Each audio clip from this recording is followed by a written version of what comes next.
dore imbogo dore imvubu dore imparaha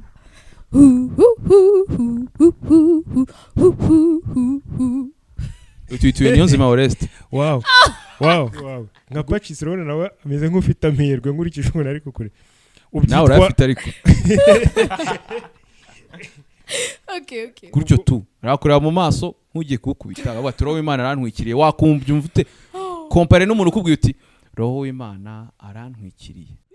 Bakunzi ba Mani dukunda media, murabizi ko tubereho kubashimisha, tubagezaho indirimbo zigezweho mukunda cyane, ndetse tubagezaho n'andi makuru ashimishije adufasha kuruhuka mu muziki, cyane cyane umuziki gaturika.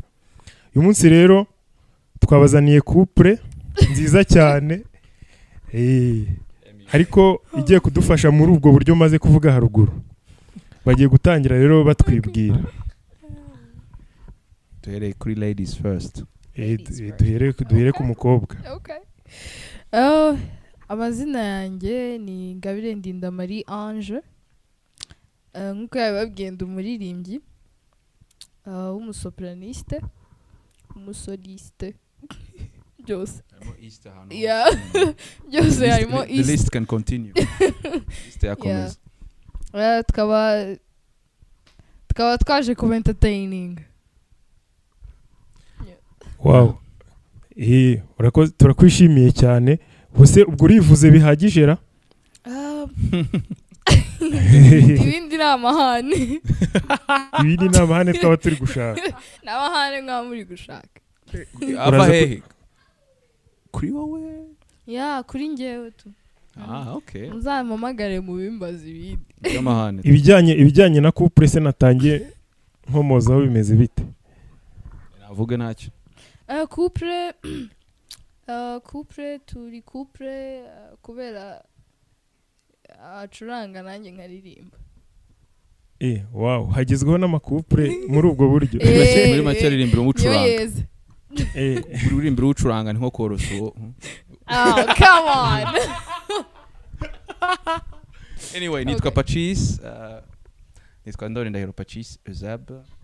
Yandi ntago nakwita umuririmbyi, ariko nyobora abaririmbyi, abandikira indirimbo mu buryo bwabo, ndabadirija, navuga ko mbayobora, ko mbadirija, ko ncuranga, ibyo wenda nabyita umuririmbyi simbizi. Ndishimye cyane kuba ndi kuri Mani dukunda. Mani dukunda media, turabishimiye cyane. Iyi couple rwose wagira ngo uziko mwajyanishije bya hatari. Kaya twabivuganyeho. Antesheje umutwe avuga ati nutazana iki kintu cy'ubururu turaserera. Maria ndaza kuzana agakanzu no munsi. Waturirimbiye akaririmbo se ukatwumvisha ukadusogongeza ku ijwi ryawe. Akaririmbo nabarimbira nakahe. Ariko mume ide inyamaswa. Turirimbire. Hari akaririmbo keza cyane kagezweho kitwa Dore Imbogo. Okay. Byiza cyane. Dore imbogo, dore imvubu, dore imparaha.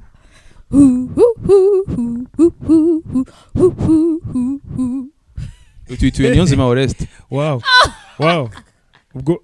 Ubwo havutse indi mbogo nshyashya yabonetse. Imbogo nshyashya yabonetse.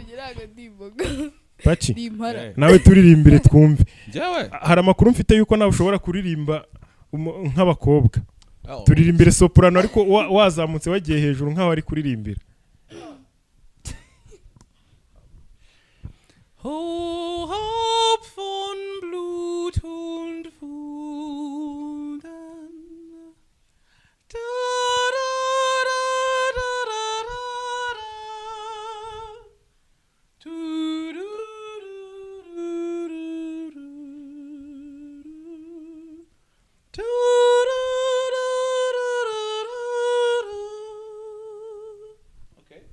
Wow, ni byiza cyane. Nashaka ko none kuri iriya ndirimbo Maria Ange turirimbiye twayisubiramo noneho ukayarumoniza. Ngiye gukora improvisation, aririmbe soprano uhita ushyiramo nka basse cyangwa tenor. We aratera noneho nawe uyaranje. dutangire tera imbogo yawe ngaho. Oh no.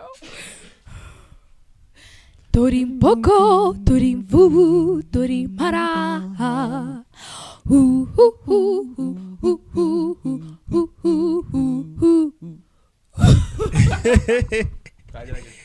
wow Twagerageje ntako tutagiye. munyongereye ukwemera ahubwo karanga iyi couple rwose Wambonye. iyo mbogo turayishe turayirashe Yeah. okay. imbogo original rwose niza kubibona iraza kwishima ndabizi. Paci none se imboga yatutera amahembe ntabwo Paci none se ubusanzwe sinzi ukuntu wivuze niba nyine bihagije ubusanzwe bundi uririmba mu yihe korari ubusanzwe ukora iki mu buzima bwa buri munsi? Okay, good question. Korari ndirimbamo se? Okay, korari nkorana nayo ubwo ntago nakwita umuririmbyi uri permanent, ntago nakwiye icyo cyubahiro ntavunikiye. Nkorana na Kere International, ndi mu directeur technique wabo, ariko ibindi nkora mu buzima busanzwe bindi nkora agro business, nirirwa mu matungo n'ibihingwa. Yiga mu mbogo. Yamva imbogo zari zingishe hari ahantu nasisanze zari zigiye kunyica, byasabye ko abantu bazana za machine gun ngo bazitera ubwoba. Machine gun zitarimo wenda n'amasasu, ariko imbogo zari zinyishe zari zimaze. Ni ukuvuga mu busanzwe uri n'umuhinzi? Yego, umuhinzi umworozi. Uhinga iki? Baba we se mpinga icyo wamugana. Urumva ukeneye n'abakiriya? Ndagerageza ta. Nkora mu bintu by'ikawa, nkora mu bintu bya hibiscus. Nkorana ntuza n'ibihumyo. Ariko byinshi muri byo bijya bikunda, ibindi bikagenda bigorana. Yego. Nkaba niyengera n'inzoga da. Uhinga n'inzoga? Ndazenga. Wow. Ako ntabwo nzenga nyine kuzenga nk'umwuga. Mpereza umuntu amafaranga akajya kuzinyengera. Ubwo twabyumvise abantu bashaka kwivura icyaka kuri Pacis, ntago Pacis aduha serivisi z'umuziki gusa, ahubwo n'abashaka kwica icyaka arabafasha, icyo kibazo aragikemura. Maria, wowe se ukora iki mu buzima busanzwe? Ubuzima busanzwe ndi umuririmbyi. Ikindi nkora ndi umu fashion designer. Wow. Oya, uririmba nese uvuze ngo uri umuririmbyi, uririmba he? Nanjye ndimba muri Kere International. Yego. Niyo navuga ngo korari mbamo. Ariko mu busanzwe ikintu nkora mu buzima busanzwe apart ya korari, ndi umu fashion designer, nkora imyenda. Fashion designer bivuga iki? Bivuge mu rurimi abanyarwanda bose bumva. Fashion designer bivuga ko ntekereza umwenda then nkawukora nyine ni umunyabugeni ukora imyenda. Umunyabugeni ukora imyenda. Ndakeka abanyamuziki twese mwese mwabyumvise ko abanye ukuntu uri mubereye iyi kanzu. Niyo ushaka kuberwa ntesheje umutwe ati umva ugomba kuza wambaye ubururu. Ni ukuvuga mbese Maria, iyo kanzu wambaye niwe wayikoze? Njye wayikoze n'indi myenda myinshi cyane. Ariko ni agakanzu sibyo? Ni agakanzu kari simple nyine kari aho ngaho. Agakanzu. Ni agakanzu. Niyo shati ya Pacis ko mbona wagira ngo anasheje umutwe nyine. Nakombye gushaka ishati mu mujyi wa Kigali wose. Yabijyanye n'agakanzu. Urabona yo yaba ari amaguru maremare ari gushyira amarongo mu manshi. Wow, ni byiza cyane. Ni ukuvuga ko birashoboka ko ushobora kuba uri umunyamuziki ariko n'ubundi buzima busanzwe ntibibibangamiye. Birashoboka cyane.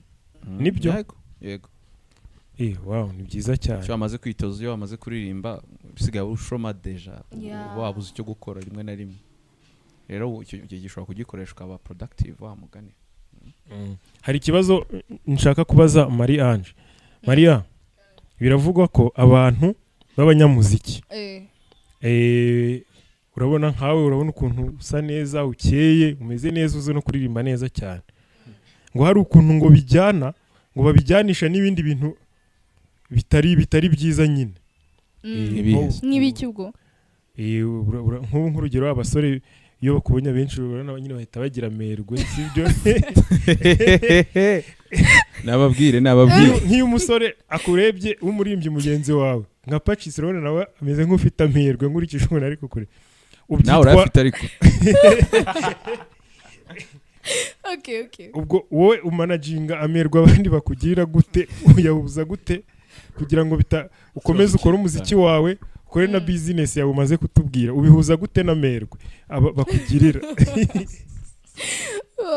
okay ubundi iyo ufite vision nyine ufite intumbero vision icyo ushaka kugeraho hari ibintu biba bitaguciye ishati kuko uko waba umeze kose niba ari umuntu ugira amerwe n'undi ntazabura kuyakugirira then wowe hitamo nyine like focusinga ku cy'ingenzi kurusha amerwe because abanyamerwe bo ntibazabura nyine ntabugirira amerwe se ibyo biri ku ruhande ariko yegura abagira ntago mbagira ntago mbagira birakomeye cyane niyo mpamvu nyine ntago abanyamerwe bo wazabavamo nyine ukora ibyo ukora then ibindi bikaza nyuma wow we ndumva urarenze wese nta kuntu ushobora kubitwara byose amerwe ukayereka akisanzura n'umuziki ukisanzura n'akandi kazi kakisanzura ntabwo bishoboka ku makuru mbifiteho nuko bidapfa gukunda neza keretse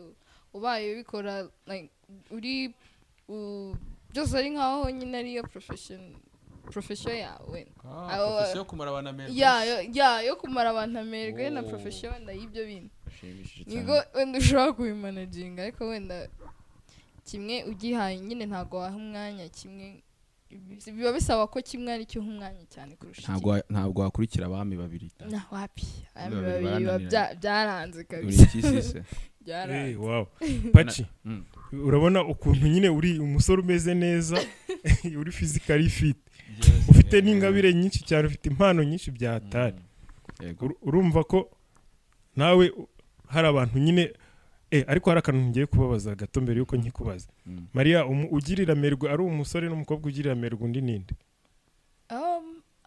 muri iyi minsi nsigaye mbona byose ari kimwe bose bagirirana amerwe bose baragira ibintu byarakaze sinzi umukecuru yabimenya avuga ko abakobwa bafite ubushyuhe n'abahungu bakaba bafite ubundi bose sigaye ari kimwe kabisa ahubwo mu minsi iri imbere abakobwa nibo bazaba bagirira abahungu amerwe cyane byarakaze ubwo harahiye noneho karabaye Paci nyine urabona nk'ukuntu nyine ungana umeze uri physically fit n'impano zose ufite biravugwa ko umunyamuziki nkawe ubundi agomba kuba afite nk'abana nibura umaze kubyara nk'abana nka 7 wowe umaze kubyara bangahe cyawe se ufite umugisha mwiza ko nta numwe ndabyara ubwo so n'umugisha ndabizi ntago ari umugisha ntabwo binjira umutwe tutaramugira n'umwe afite ikibazo nzaho nicarana na muganga wanjye tubiganire ambwira ikibazo mfite wa mugani ariko ikibazo ntabwo ari ikibazo navuga ko mfite navuga ko nitwararika uritwararika ubwo wowe ntabwo ujya ugira amerwe ndayagira ariko nta kintu yakoresha nk'uko yabivugaga mugenzi wanjye iyo ufite intumbero iyo ufite vision ntabwo uvangirwa ntabwo ureba hirya ntabwo ureba hino ubikora igihe ari necessaire gusa ubwo wowe ntabwo bijya bikubera necessaire ntabwo bijya bikubera necessaire bijya ari necessaire ariko ntabwo biba urgent ugereranyije wenda n'ibindi bintu mbarimo ndakora ariko ndi umuntu nk'abandi ngira amerwe kandi wenda menshi ariko urabimanaginga bikemera yego management ni skill igoye ni ikintu kigoye cyane kuko niba wenda hari ikintu wumva wenda nta kintu wa mugani wa Paulo ngo ibintu byose ni byiza ariko byose ntabwo bifitiye akamaro ni ibintu ni discipline igoye ni nko guhora ujya gym buri munsi kubasha kumanaginga rimwe na rimwe amasantima yawe cyangwa se amarangamutima yawe ariko iyo ubikoze neza birakunda kandi wumva ahubwo umeze neza kurushaho kuko noneho urimo uravuga toke ubuzima bwanjye mufite muri control ibintu byanjye bifite muri control ntabwo ibintu byangwiririye cyangwa se niba byanangwiririye nari nateganyije ko bingwirira so hari ako kantu kuba ubasha guhuza ibyo wateganyije nibiba ubwo topic yamerwe rero numvishe mwe mutayikunda mutarenterese nzayibaza abandi babikunda reka mpindure topic nyine hari akabazo ngiye kubabaza gakomeye hari ukuntu mba numva urabona muri abanyamuziki b'abagatulika cyangwa baririmba classique kubera iki usanga umuziki ngiye kubaza Marie Ange kuko kubera iki usanga umuziki wacu w'abakatolike wawugereranya ute mbere yuko nkubaza icyo kibazo wawugereranya ute n'indi miziki dufite mu yandi madini abaprotesta abadive ndetse na sekira wabihuza ute quality nyine muri iki gihe wabihuza ute quality itangiye kwiyongera ntagiye kure kubera kera ntago ubonaga ko nyine tutabishyiramo imbaraga cyane kubera ntago twari twakabona abantu bari creative nyine bo kubikora cyangwa abantu bafite ayo ma ide ariko ubu ngubu like nyine abantu bageze aho basanga bagomba gushyiraho impinduramatwara then bahitamo kujya bakora imiziki nyine iri classique cyangwa imiziki gatolika which is a good thing kubera hari nk'ukuntu umuntu yashakaga indirimbo akayibona mu kiliziya gusa yajya ashaka nko kwiyumva mu buzima busanzwe nko kuri telefone akayibura ibyo bintu nyine ni ikintu cyiza cyane cyaje hariho ndi guhera mvuga ko karite yiyongereye nyine like biri gutera imbere nkuko navuga ko bivuge mu buryo nyine gutyo uri kutubindikiranya no kuvuga bivuge mu buryo buri concret nyine urumva tugiye kugereranya imiziki yacu y'abakatolike tugereranye n'iy'abarokore n'iy'abadive n'iy'abasekira bivuge nyine ku buryo bufatika buryo bufatika se buriya nandi bivuga se mu buryo budafatika se wavugaga cyane kuri kiliziya gatolika naho uvuga abandi ku bandi wenda ntago navuga nta competition birimo like bose bakora uko bashoboye sumbuge ngo nyine karite iri hejuru wenda gatolika twebwe turi nko kuri kangahe tuvuge niba amanota yenda uwa mbere afite 100%. Yego. Kandi ugiye kugereranya ugiye guha amanota abantu bane. Hari abakatolike, abaprotesta, abadive, hari na sekira.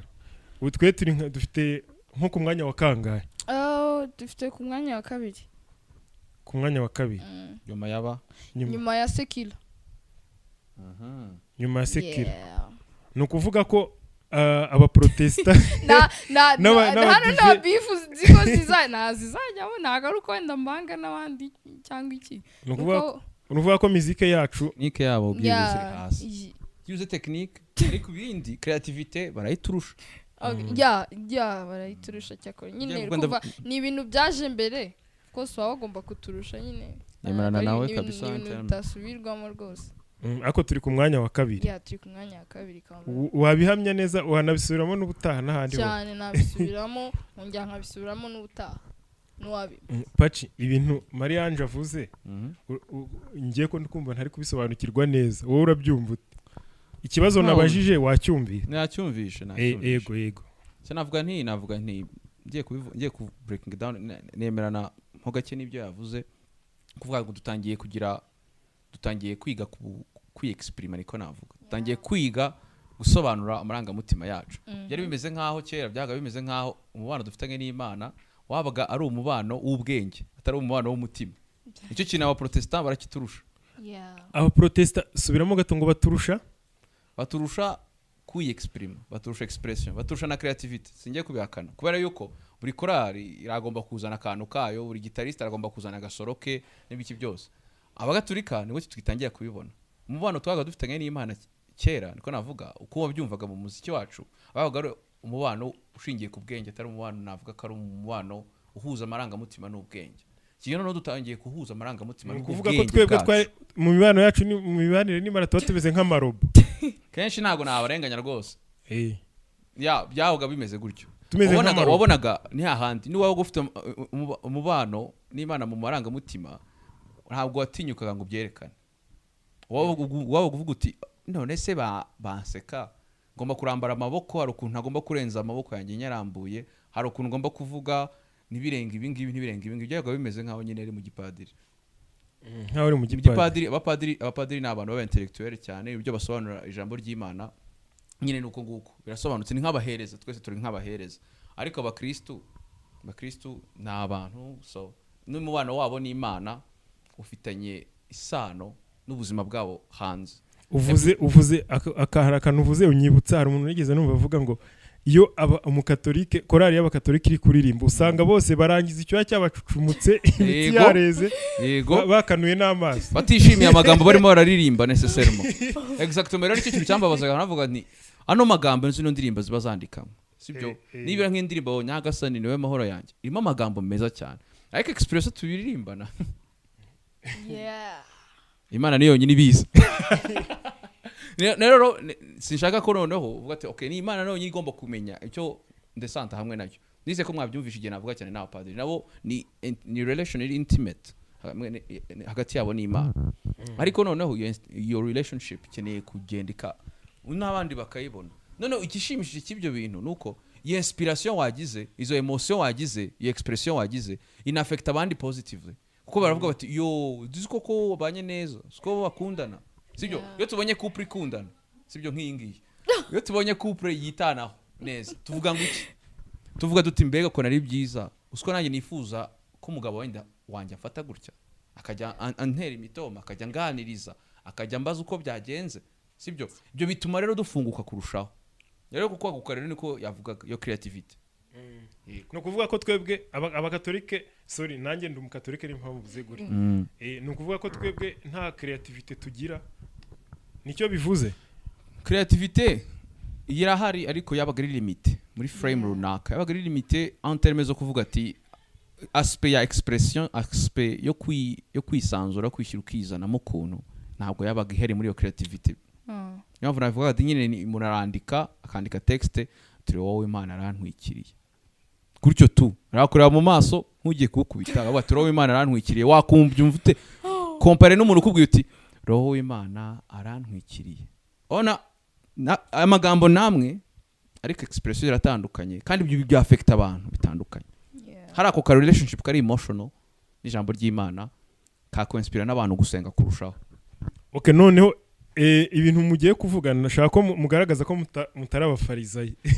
Umufarizayi avuga ibintu byiza ariko atashobora. Ubu rero nukuvuga nonaha mwe mugiye kuduha urugero kuko abadukurikiye harimo abakatolike n'abatari abakatolike. Mugiye kuririmba karirimbo kamwe muhamye ko bishoboka ko natwe n'abakatolike yire baririmba bafiringa kwa kundi wari uri kubivuga mu kanya.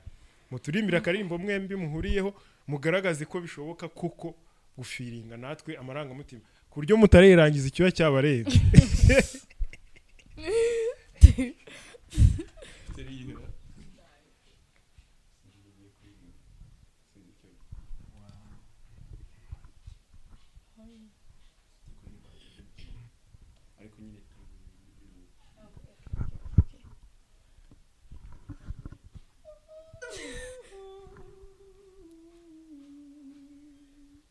Okay. Let's go.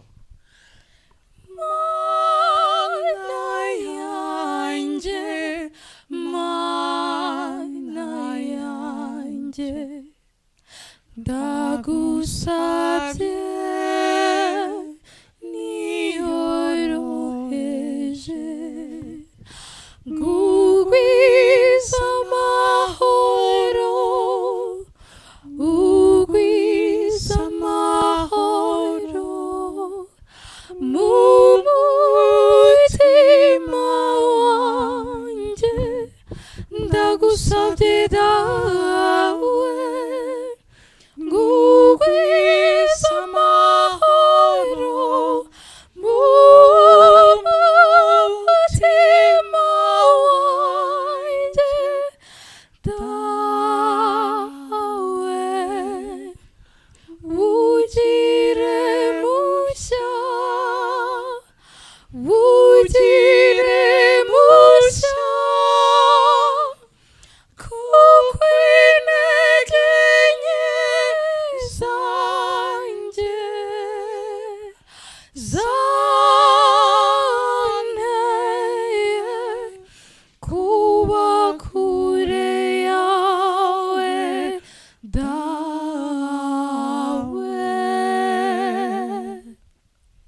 wow uziko burya bya bintu bishoboka no kuvuga nye ntangiye kumva ibintu hari ibintu by'amaromone byari kujya byisuka mu maraso yanjye nkumva ibintu hari imisemburo mishyashya ari kugenda iza muri ngewe burya bya bintu birashoboka kuko urabona ukuntu mumeze mwari mwishimye kandi ya makuru rero narumvise murayavuguruje no kuvuga nanjye hano nigeze nge abantu bakarangiza icyuya cyabarenze n'imitsi yareze ukuburyo uvuga uti imbaraga umuntu yakoresheje kugira mere kuri kugira imitsi rega kuri azihengishije nk'umurimo yaringa nk'umusozi wose workforce yacu akombye kuba depress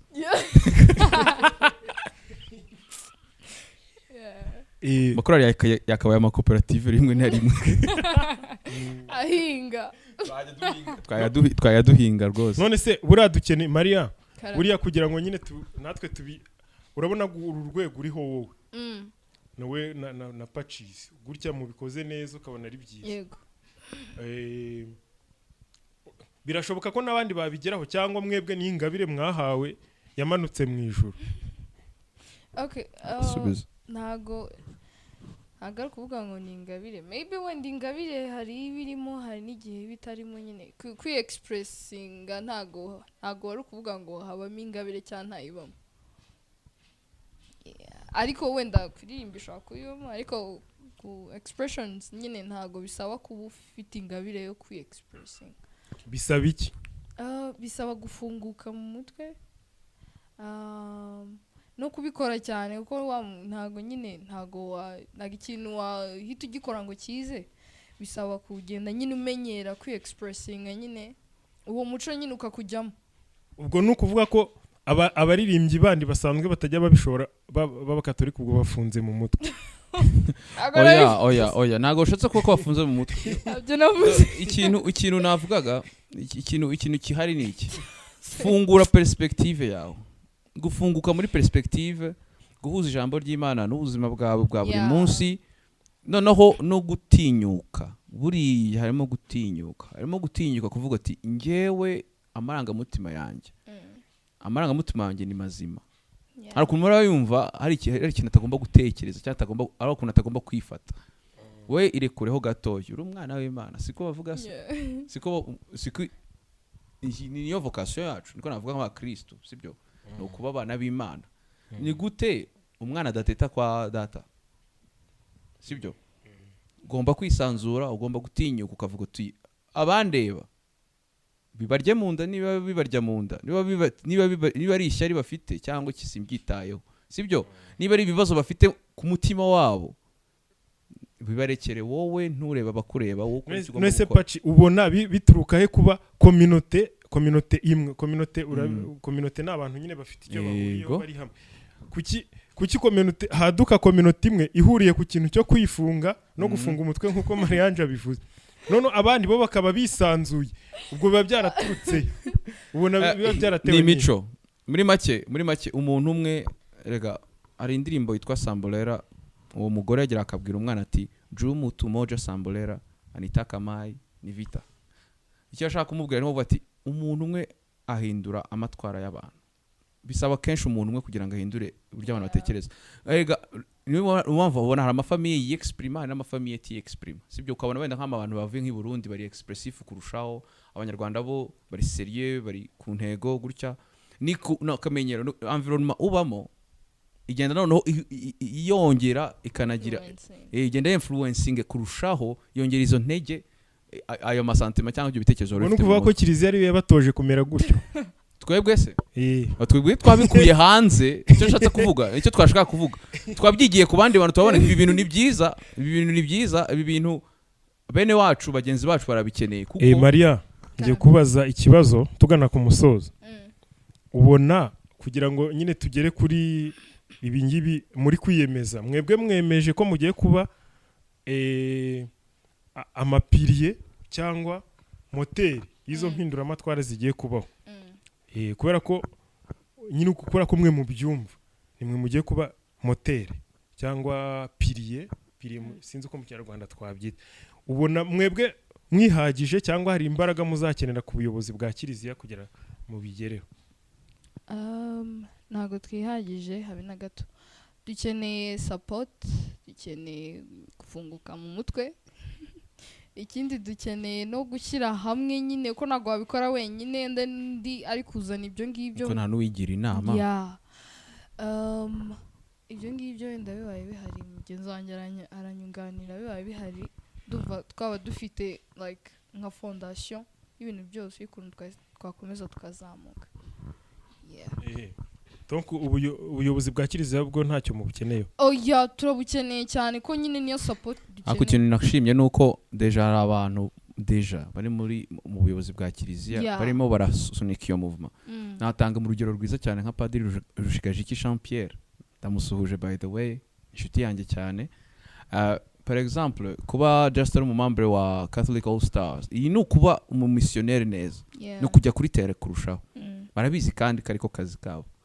Rero icyo dukora twiga nk'abarayiki se cyangwa se nk'abakristo basanzwe, rimwe na rimwe no gutanga des propositions des suggestions, bo bafite ububasha buhagije, bo bafite umutima uhagije, bo bafite mission mu kazi kabo kandi banagakunze bakakadediye imyaka yabo yose y'ubuto bwabo nabo habona hasigaye. Wow, urakoze. Ukomoje no kuri Padiri Rushigajiki, umunsi umwe tuzamutumira nawe atubwire uko abyumva. Hari akabazo kandi ngiye kukubaza Pacis, ubona harya kuririmba ubundi bimaze iki?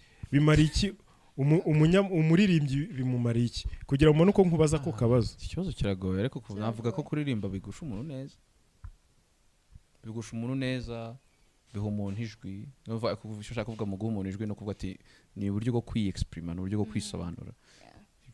Ni uburyo bwo kwisobanura. Uburyo bwo kwisobanura, uburyo bwo kwinyagambura, bushimisha n'abandi. Ubwo se kuririmbira Imana, cyangwa kuririmba indirimbo nyine zijyanye n'iby'Imana, no kuririmba izisi, izo twita izisi, bitandukaniye? Byose ni ukwishimisha?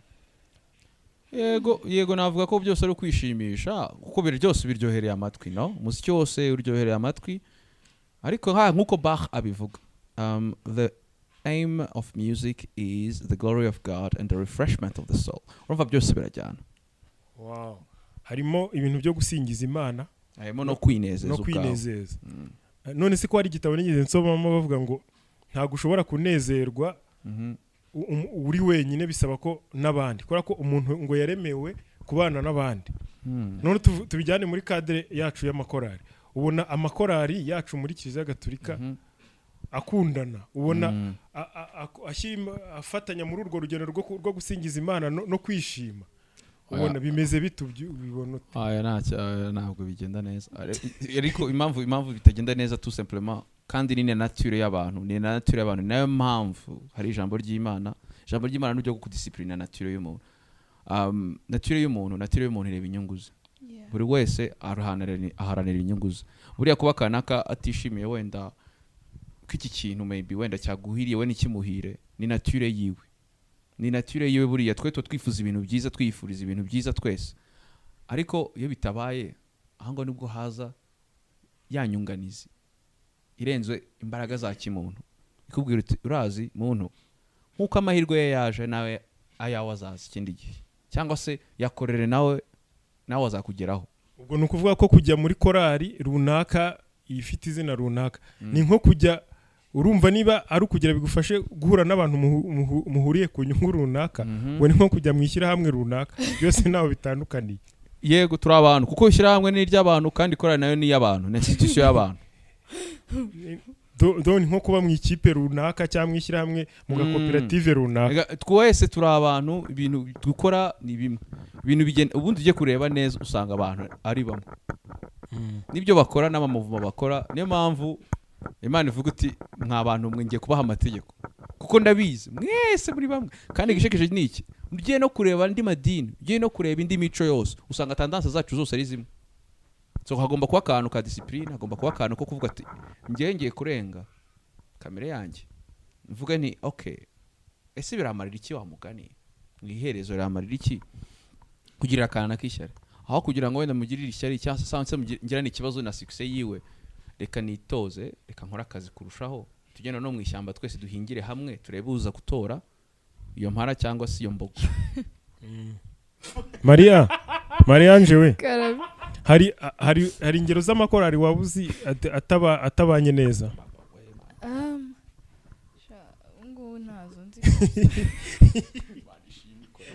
oya ntabwo ushaka gutanga umuganda wawe kugira ngo amakorari akire. kuyavuga mu mazina ntabwo ari wo muganda dutanga. ntabwo ari cyo gisubizo. iyo ushaka kuvura igisebe uragitoneka urakikanda igisebe, ariko umuntu ntabwo kakurebera umuganga no. sha amakorari ntabwo nyazi kabisa. Okay, noneho ndabashimiye cyane ko mwitabiriye ubutumire bwacu kuri Imana Idukunda Media. Reka duhere kuri Pacis, niba hari ikintu yaba yifuza kubwira abanyarwanda n'abakristo gatolika muri rusange kitari mu byo twavuze yakivuga umwanya n'ubu. ubuzima ni bwiza, merci. Wow. Ange, nawe igire cyo ubwira abadukurikiye. Okay, icyo nababwira ni nuko twakomeza gufashanya igendo twatangiye tukarukomeza nk'abantu nyine bashaka gutahiriza umugozi umwe. Ibindi naho Imana. Murakoze. Murakoze cyane. Naho ubutaha. This is bullshit.